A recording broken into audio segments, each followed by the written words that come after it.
చూస్ country delight, live better. ఇప్పుడే country delight app ని download చేసుకోండి.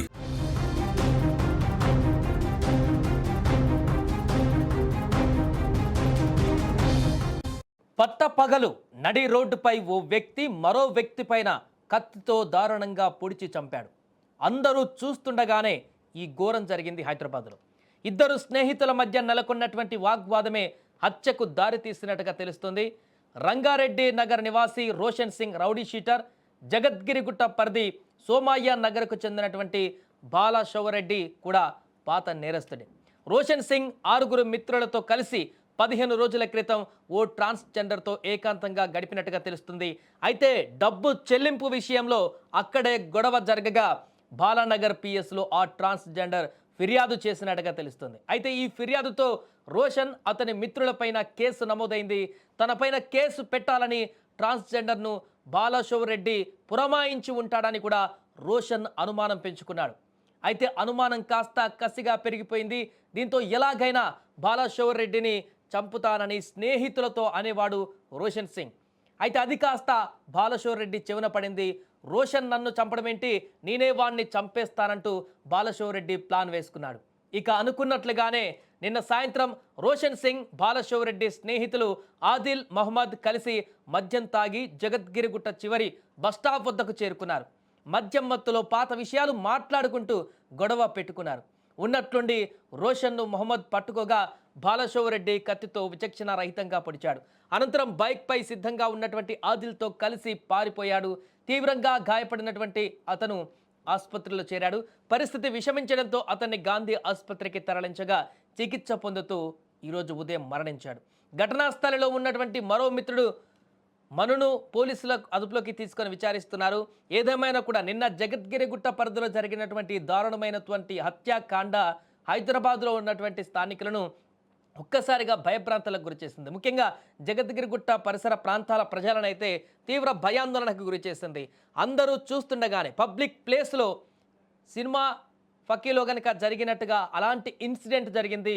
అందరూ చూస్తుండగా ఒకరు పట్టుకొని ఇంకొకరు కత్తితో పొడిచి దారుణంగా, ఆ విజువల్స్ మీకు చూపించలేకపోతున్నాం గైడ్లైన్స్ కారణంగా, కానీ అత్యంత దారుణమైనటువంటి ఒక జంతువుని కనుక ఎంత ఈజీగా పొట్టన పెట్టుకుంటారో అంత ఈజీగా వ్యక్తి ఒక మనిషిని చంపుతున్నటువంటి దృశ్యాలు చాలామందిని తీవ్ర ఆందోళనకు గురిచేశాయి, భయాందోళనకు గురిచేశాయి, చాలా కలిచివేశాయి ఆ తర్వాత జరిగినటువంటి పరిణామాలు.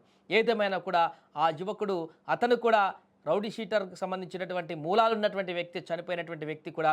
ఏదేమైనా కూడా ప్రస్తుతం ఈ ఘటన సంచలనంగా మారింది. దీనిపైన చాలామంది కామెంట్ చేస్తున్నారు. ఇంత దారుణంగా నడి రోడ్డు పైనే హత్యలు, చంపుకునేటువంటి పరిస్థితి ఏర్పడుతున్న సందర్భంలో పోలీసులు మరింత కఠినంగా వ్యవహరించాల్సిన అవసరం ఉంది, మరింత సీరియస్గా యాక్షన్స్ తీసుకోవాల్సిన అవసరం ఉంది. ఇలాంటి మూకలు రోడ్డు మీదకి వచ్చి ఇలాంటి పనులు చేయకుండా అడ్డుకోవాల్సిన అవసరం ఉందంటూ కూడా కామెంట్ చేస్తున్నారు. ఏదేమైనా కూడా నిన్న జరిగినటువంటి ఈ హత్యకు సంబంధించినటువంటి వివరాలు అయితే దర్యాప్తులో భాగంగా ఒక్కొక్కటిగా బయటకు వస్తున్నాయి. అదేవిధంగా ఇప్పుడు హత్యలో చనిపోయినటువంటి వ్యక్తి తండ్రి కూడా తీవ్ర ఆవేదన వ్యక్తం చేస్తున్నాడు. నాకు ఒక్కడే కొడుకు, నాకు ఇంకెవరు లేరు, ఇప్పుడు తను కూడా లేకుండా అయిపోతే ఎలా, వాళ్ళిద్దరు కూడా స్నేహితులే అంతకుముందు అంటూ కూడా చెప్తున్నారు.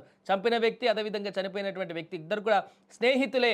అలాంటిది ఈరోజు ఈ రకంగా హత్యకు పాల్పడ్డము, ఇలా పొడుచుకోవడం ఏంటో అర్థం కావట్లేదంటూ కూడా ఆయన మాట్లాడినటువంటి సందర్భం కూడా ఉంది. నిన్న విషయాలను కూడా వెల్లడించడం జరిగింది. పూర్తిగా ఇప్పుడు నా పరిస్థితి ఏంటో కూడా అర్థం కావట్లేదంటూ కూడా చెప్తున్నాడు ఆ తండ్రి. ఏదేమైనా కూడా నిన్న జరిగినటువంటి హత్యకు సంబంధించిన దర్యాప్తు అయితే పోలీసులు సీరియస్గా కొనసాగిస్తున్నారు. దీని ఎట్టి పరిస్థితుల్లో కూడా అంత ఈజీగా తీసుకునేటువంటి పరిస్థితి లేదు. పట్టపగలు రోడ్డుపైనే ఇలాంటి విచక్షణారహిత చర్యలకు పాల్పడితే, ప్రజలను భయభ్రాంతులకు గురయ్యేటువంటి చర్యలకు పాల్పడితే చాలా సీరియస్గా యాక్షన్ తీసుకుంటామని గతంలో పోలీసులు చెప్పడం జరిగింది. మరొకసారి ఘటన బయటికి రావడం జరిగింది కాబట్టి ఖచ్చితంగా దీనిపైన మేము ఉక్కుపాదం మోపుతాం, సీరియస్ యాక్షన్ తీసుకుంటామంటూ కూడా వారు అదే దృక్పథంతో ఈ యొక్క దర్యాప్తునైతే శరవేగంగా కొనసాగిస్తున్నారు. मैं रोड पर आया तो ऑटो वाला बोला लो आपका बच्चे को वहाँ चाकू मार दिए, गुट्टा में चाकू मार दिए। मैं ऑटो पकड़ कर आते हैं, कोई भी नहीं है। तो पुलिस की गाड़ी आई तो मैं यहाँ पर आपका यहाँ आ गया साहब। मेरे को एक ही बच्चा है, कोई भी नहीं है मेरे पास। अब एक ही बच्चा, मैं कहाँ जाऊँ क्या करूँ, कुछ नहीं है मेरे को। पहले मेरी तबीयत खराब था, दम फूलता मेरे को सांस का। उसका नाम क्या है? रोशन सिंह। रोशन सिंह। जी। क्या काम करते हो? ऑटो चलाता था मैं। ऑटो। जी तो बेटा है? जी हमारा बेटा क्या हुआ? उनका दोस्त है वो लोग? क्या हुआ? वो पूरा दोस्ते थे ये लोग सब, एक दोस्ते में रहते हैं ये लोग। तो क्या अपने में कर लिया लफड़ा के नहीं मालूम साहब मेरे को। आपके घर तो आता था उन्होंने हाँ आता था घर को, इधर ही घर है उसका साइड। वाले क्या है कि साहब अब बच्चों के बारे में हम क्या बोल सकते हैं। उनका नाम क्या है?